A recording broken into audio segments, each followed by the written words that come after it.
Natalia, I am absolutely delighted to have you on Filme Shilmy. We've been in touch for such a long time, and now I'm getting to do your first interview. So, firstly, thank you so much for joining.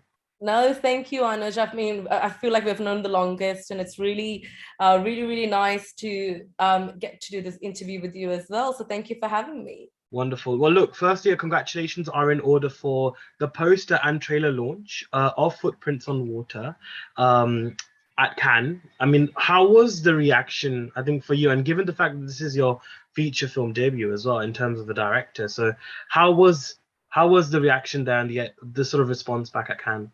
I'll be honest with you, I kind of went to Cannes with my producer Mohaan Nadar, kind of expecting nothing. I know we had a very important platform. So it was the 75th year of Indian independence and 75th year of Cannes. So India was the country of honor at Cannes.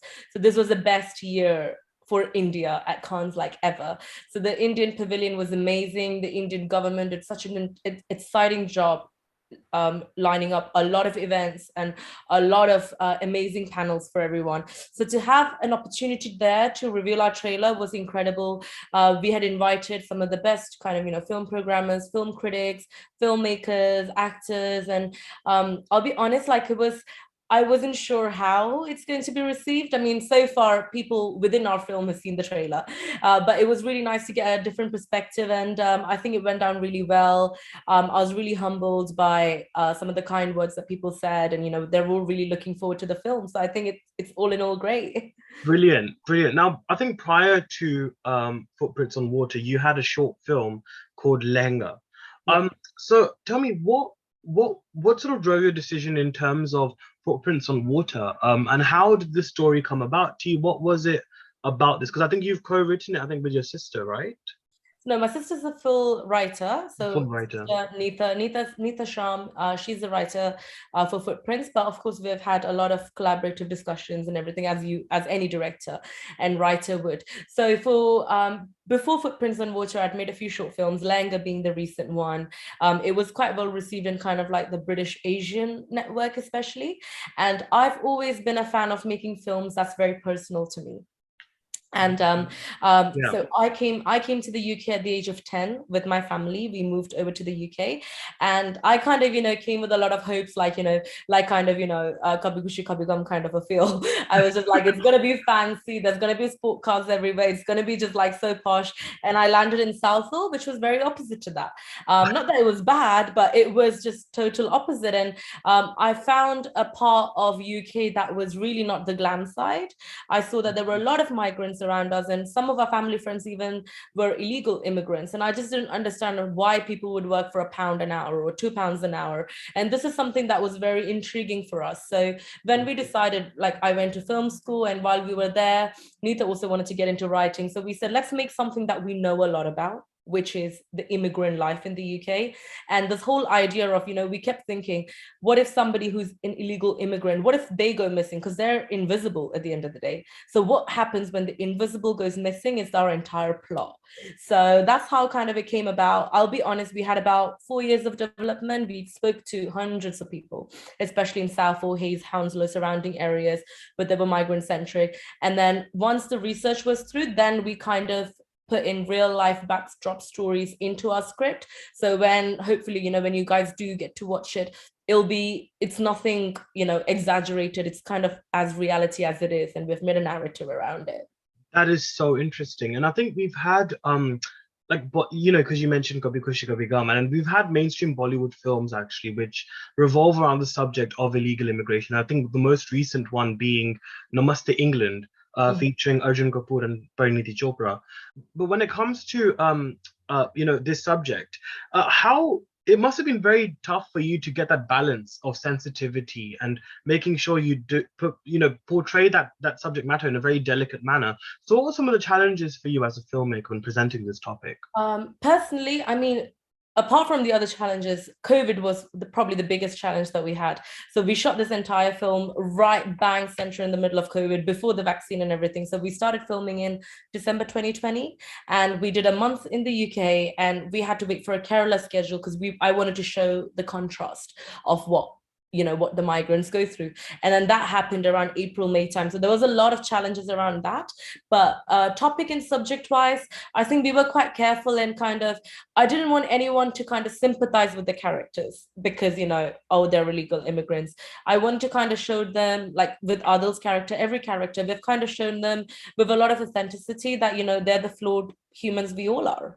And in terms of the acting approach, as well as the directorial approach and camera, everything, I didn't want anything to be exaggerated or, larger than life. I just wanted people to kind of watch the film, one, feel entertained because there is a story plot going through, two, really understand what happens to these migrants when they come abroad. It's not always, especially when, like, as an NRI, when I go to India, people, especially people from our locality and all, would be like, oh my God, you must be driving this car, or, you must be living here. But if only they could come over and see how it's like, probably they're living a better lives in Kerala, Right. So it's to kind of show the contrast and kind of educate people this happens, and hopefully people then become a little bit more wary of their choices in life, especially when they plan on going abroad.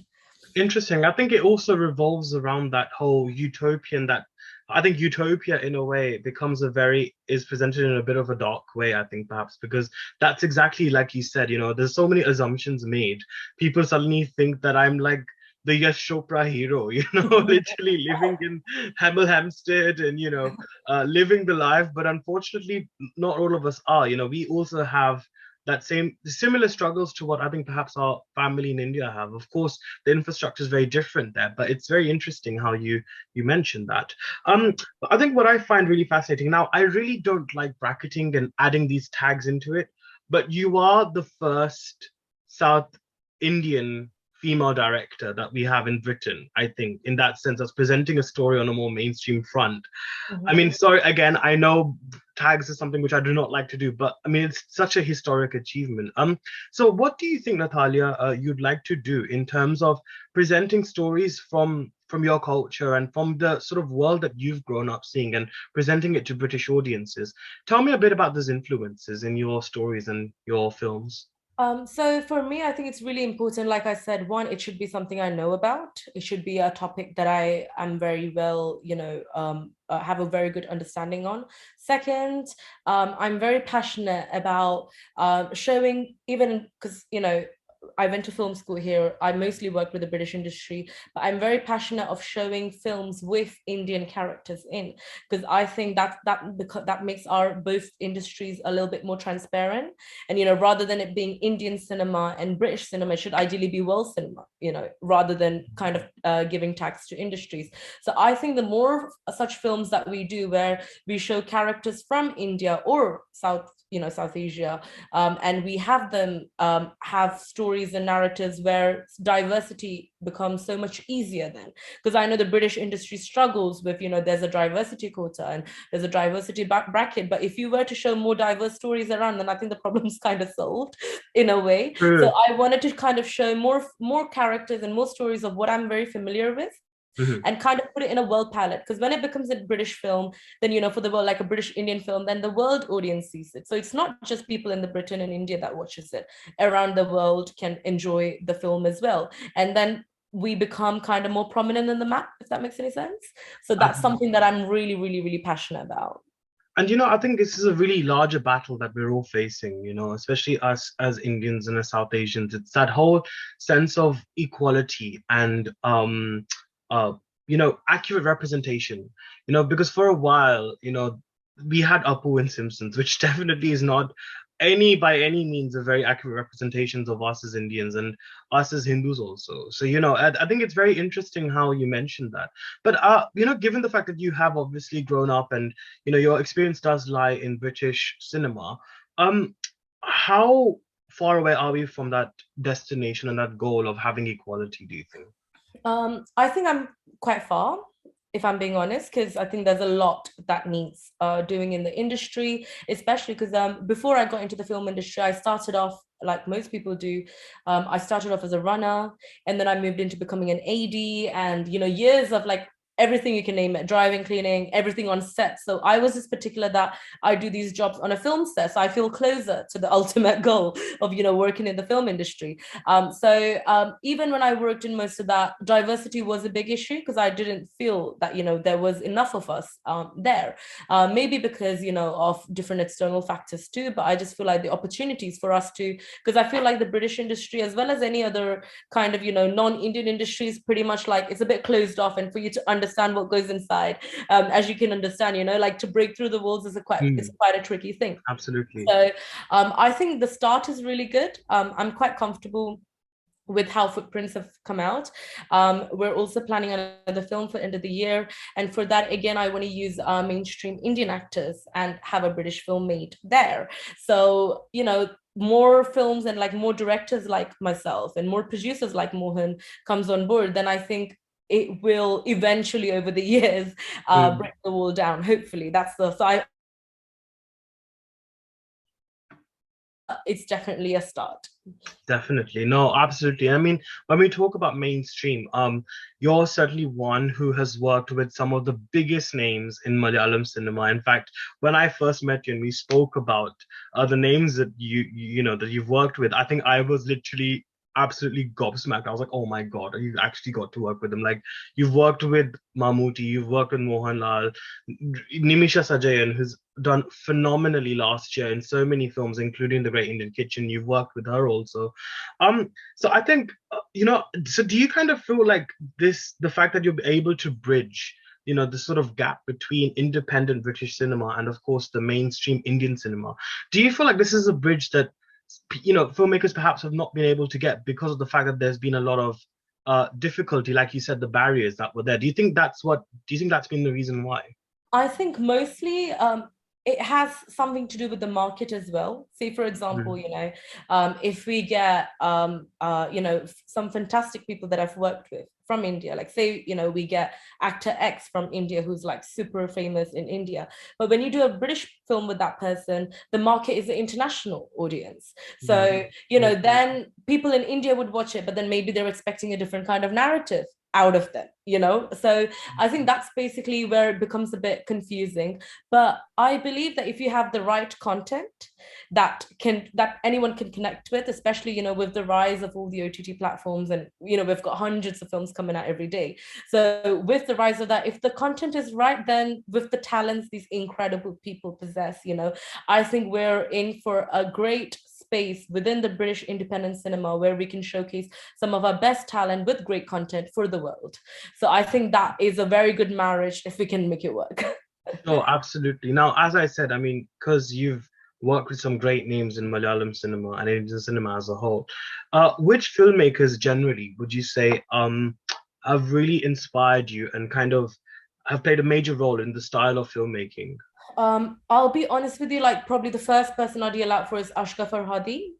He is incredible. I find that, you know, like A Separation, About Ellie, Salesman, yes, but more A Separation and About Ellie. I just feel like, you know, it's a very realistic story that happens in Iran, and for the world to accept it, like, okay, this is our cinema too now. And I think that's very powerful. And, you know, and similarly, I'll be honest, like Meera is one of my absolute favorite directors.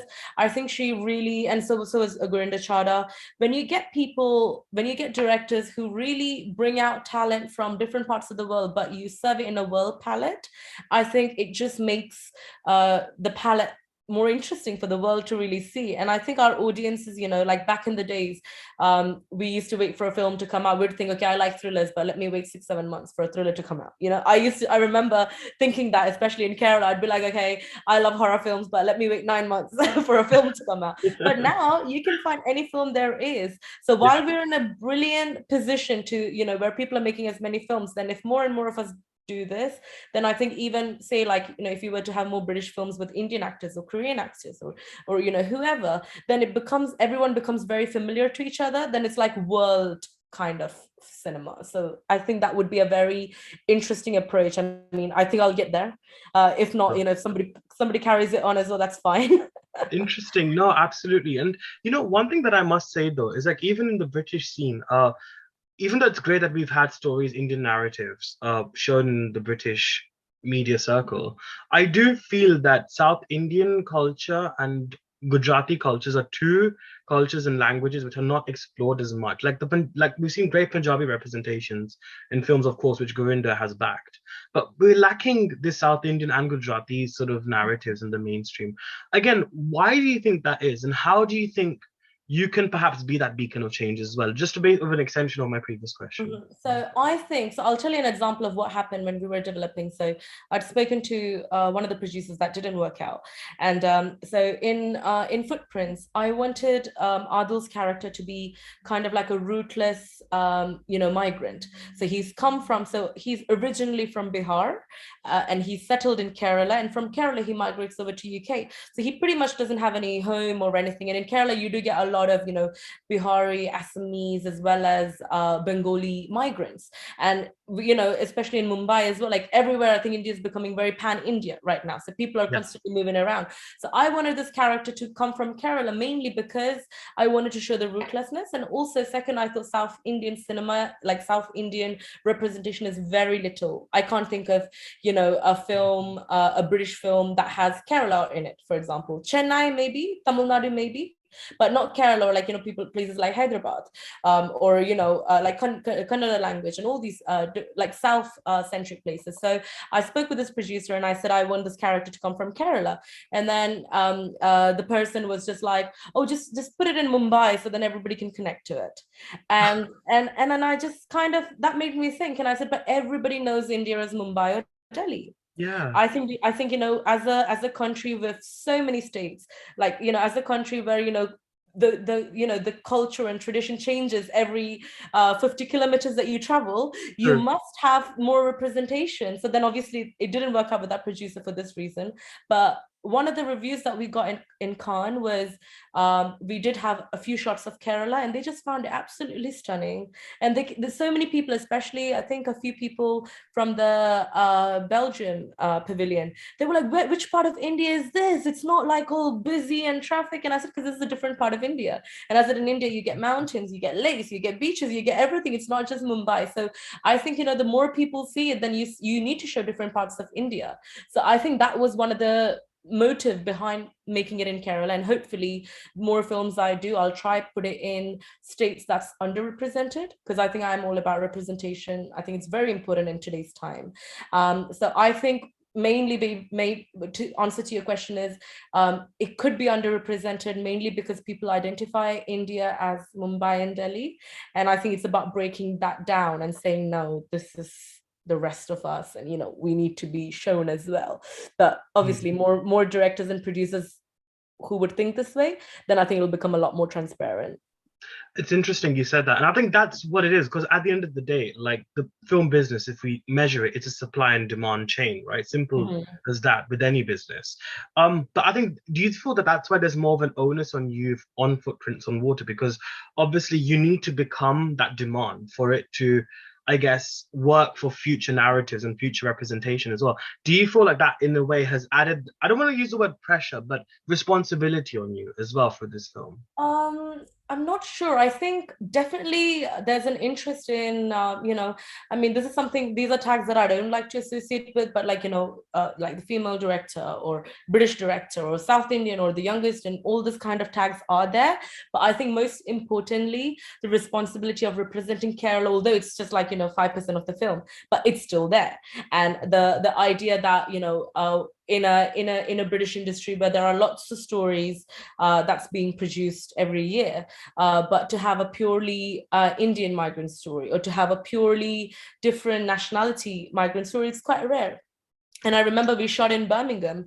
We shot entirely in Birmingham, and it's a place where not many films have even been shot, because people usually mainly go to London or Scotland or Lake District, So I thought that was really interesting, and I think it has made me responsible as a filmmaker to do this representations. And I think in terms of, people are excited to see this British Indian film, the stories as well as the representation. But I think more importantly, I think it's quite, it kind of makes me feel responsible that whatever story I tell should be authentic, and it shouldn't be like, when people watch it, they should be able to connect to it. I'd really love it for an illegal immigrant or a migrant in London to see, yeah, okay, I can totally connect with that. And I think that would be a win for Footprints. So yeah, so I think the excitement is there, but I think long as I kind of focus on the content and delivering the reality, I think then that'll probably keep me sane.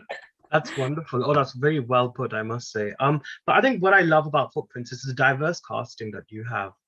You obviously have two very notable actors from India, of course, Adil Hussain, Nimisha Sajayan, and then of course from the British Asian talent, you've got Antonio Aakeel, who again is a wonderful actor. Absolutely loved him in Eaten by Lions. He's a fabulous, fabulous cherished talent that we have. So when you were working with such a diverse cast, what did you gather from the different perspectives and the different approach they brought to their craft as actors? Because as a filmmaker, because I guess you get to watch this wonderful fusion of cultures come together. So what was it like for you in terms of seeing that? I think it was a really exciting, and for me, I believe that, as a filmmaker, you learn every day, you keep learning for the rest of your life.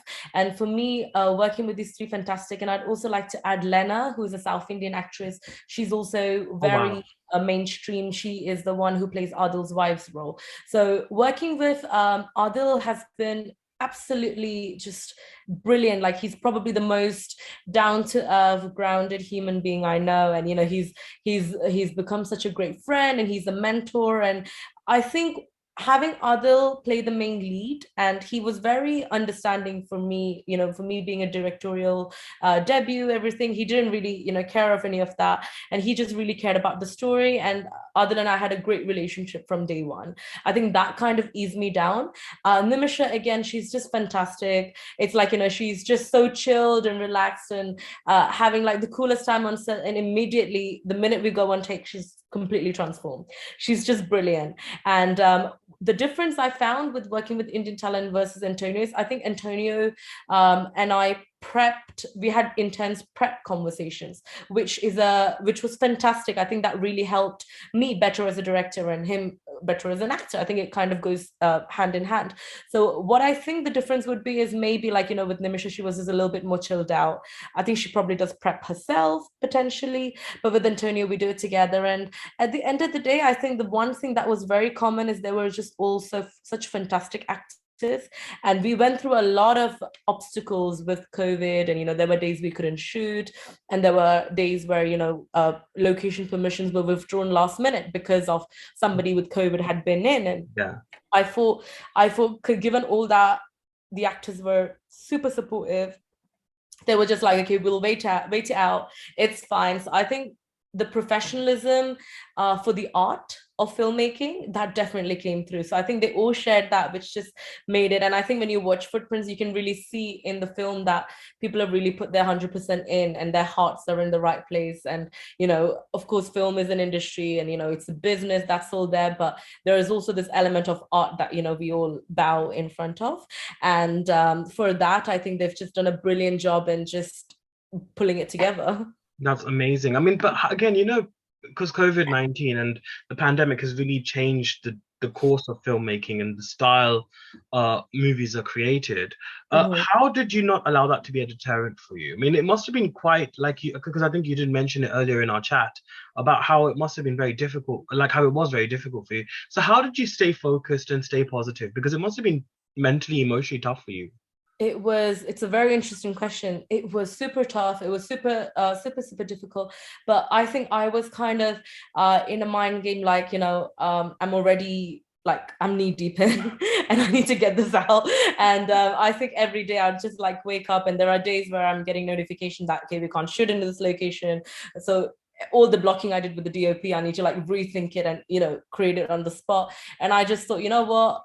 These are challenges, but we need to move past it. We need to pull through it. So I think what really helped me was really detaching from the scenario. I just kind of detached from the environment, and I just kept thinking the end goal, which I'm still now, because we've got a month left of post-production. So I'm just like detached from everything, and I'm just like, the ultimate goal is the day where I get the call that it's completely, the final mix is done, it's completely done, and this is ready for the premiere.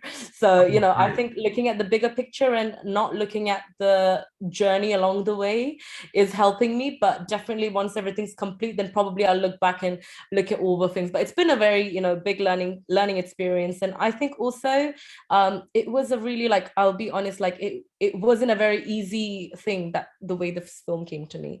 I didn't really have any contacts in the British industry, or I've been kind of like knocking on so many closed doors trying to make this film happen. So being a runner, being an AD, I just used to like dream of a day where I'm making my film.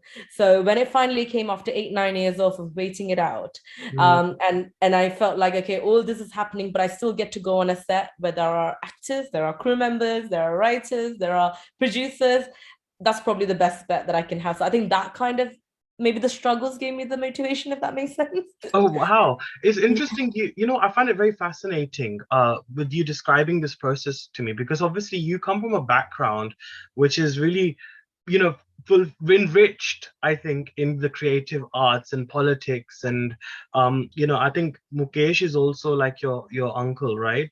He's also a very notable star, a notable actor as well in the industry. So I guess that must have been very tough for you, because obviously, you would like to think that these connections would have helped you, but they didn't at all.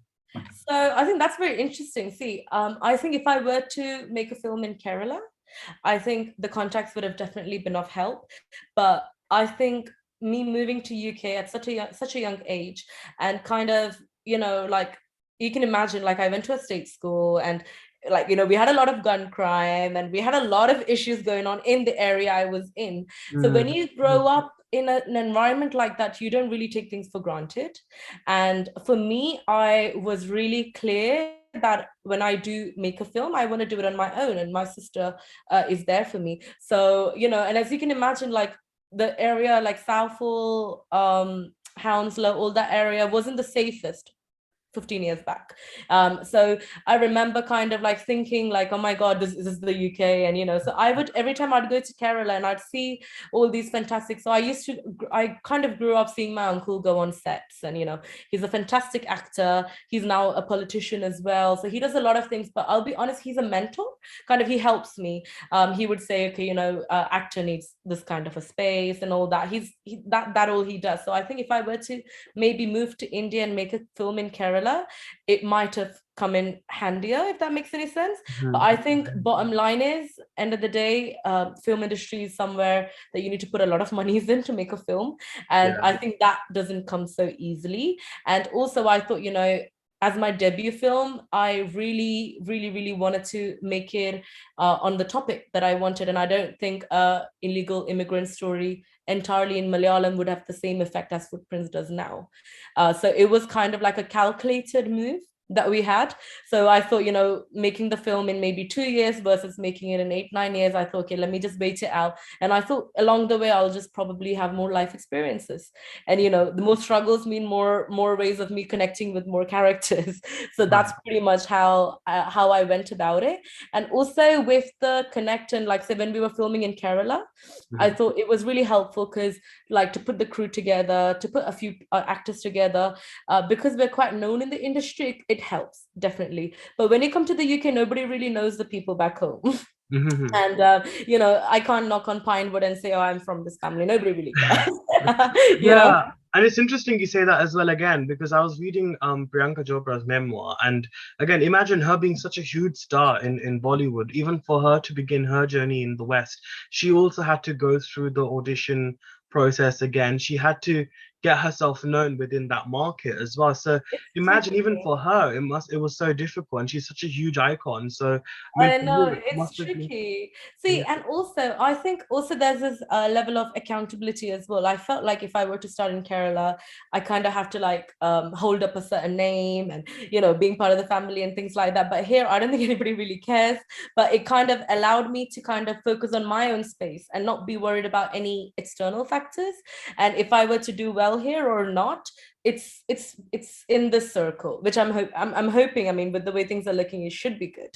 But it kind of made me feel like this is kind of our journey, rather than me feeling responsible to the way I work to people, other than whoever I met knew. Does that make any sense? Absolutely. No, no, no, definitely. It's one of those things where you want your identity to be known for you individually and not because of your familial tags or for what you are. It's interesting because like we often hear about talks about nepotism in Bollywood, and I think even in the South industry as well, there's been a lot of other actors whose dads are very famous actors. I mean, of course, like Dulquer is, dad is Mammootty. So it's interesting how that all has worked out, but you've literally worked hard to carve your own identities, and more power to you for that.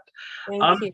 But I think when it comes to footprints on water, I mean, what's the sked looking like for that? I mean, when can we expect to see it? Because I think everyone is talking about it at the moment. So I'll let you in on the plan of footprints. So Ooh, in okay. about a in about a month's time, our post-production would be complete. We are planning a world premiere at a festival to start with. Which I'll hopefully there will be some, you'll be the first to know on this. Okay. We're gonna have a world premiere of the festival, and post that we are planning a theatrical release in both India as well as UK, or wherever we can do, and then hopefully it'll reach closer to you in time. But at first I really wanted to have a festival release, mainly because I think this film is the content of the film is very important. I think it should be discussed around the world, and at festivals we get people from around the world, especially critics, who talk about such films. And I think it's very important, like, for us to kind of mark our footprint in the world film map. I think it would be a very important pivotal step, and this being my first film as well, I'd really like to know what the world thinks. So this is what it is. But in a couple of months time we'll be revealing the trailer, and closer to the time of our release, and I think you'd like it, and maybe teaser sooner, but I'll keep you posted. That's wonderful. And how's the distribution set? I mean, is that gonna happen after you've done the festival rounds, right? Like, I think right now the producer Mohaan Nadar from the production headquarters. I think he's quite passionate about getting it into festivals and having the right premiere first. But he's in a lot of talks with various different interesting people in the future of Footprints, and I have a lot of trust in him that he'll do the best of the film. wonderful. Now, I know you mentioned this again earlier in our discussion today. If you can, because I know you said you're going to be working on another film after this. Are you allowed to divulge anything? Okay, so the film is going to be called Salted Caramel. Okay. And it's very different to Footprints, but it is still something that I strongly feel for. It's kind of like a travel film about self-discovery. So it's the stories about two best friends and their travel, and they go from London and they go to Cornwall, and then from there they go to the Himalayas in Uttarakhand.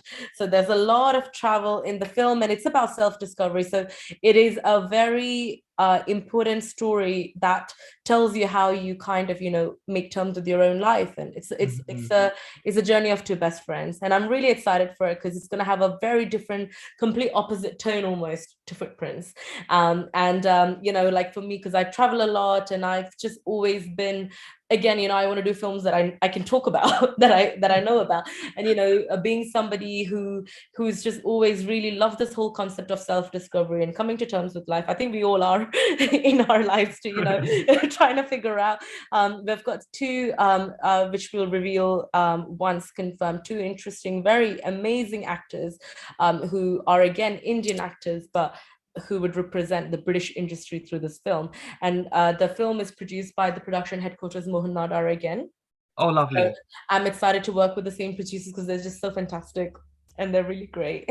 Yeah, it must be so important as well, right, to have that support from, wonderful producers like Mohan as well, because obviously, independent cinema, it must be so tough to get backing, because I feel like a lot of the times we see great content at film festivals, but sadly they don't get that financial backing, and that's why they don't see the light of day. So I guess for you, it must be quite a huge blessing to get that financial and... Absolutely. I think I'm very grateful for Mohan. Of course, like in every production, there are things that you need to compromise with. I think that's the the story of life. But I think for me, Mohan's a very supportive producer who really believes in the person. He really believes in the content as well, and he's always ears to listen. And I think I always tell this to Mohan that usually he makes multiple films throughout the year, and for Footprint, and usually he doesn't go on sets, but for Footprints he was there every day.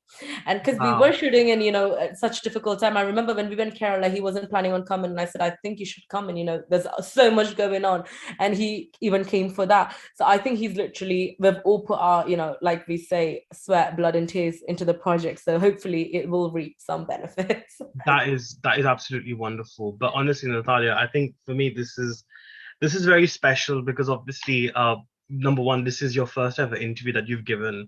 And I think the fact that years down the line, whenever you get your BAFTA or whenever you get your Oscar or whatever, not that these awards validate you anyway or need any validation for you as an artist, but years down the line, when people start talking about Nathalia Syam, I'm going to be like, yeah, we talked about this years ago. We talked about this a while ago. So thank you so much. You're so kind. And I thought your questions were fantastic. And, I think I'm really excited. I know there's, like you said, there's a lot of hype around Footprints now. And there's a lot of, some press material is there, but I don't think there's any video as such that talks about the film. So hopefully, for the people who are excited for Footprints, is coming to you soon, but hopefully you've enjoyed, a little understanding of what Footprints is about. Absolutely. And stay tuned to Filme Shilmy, as we will be posting about the film and keeping you updated about the film as well. But on that note, Nathalia, thank you so much for joining me. It was an absolute delight to have you on Filme Shilmy, and I can't wait to see you conquer more mountains and continue to break that barrier. I think it's brilliant to see. Thank you so much. You're fantastic. Lots of love. Thank you, Anush. Thank you so much. Bye-bye.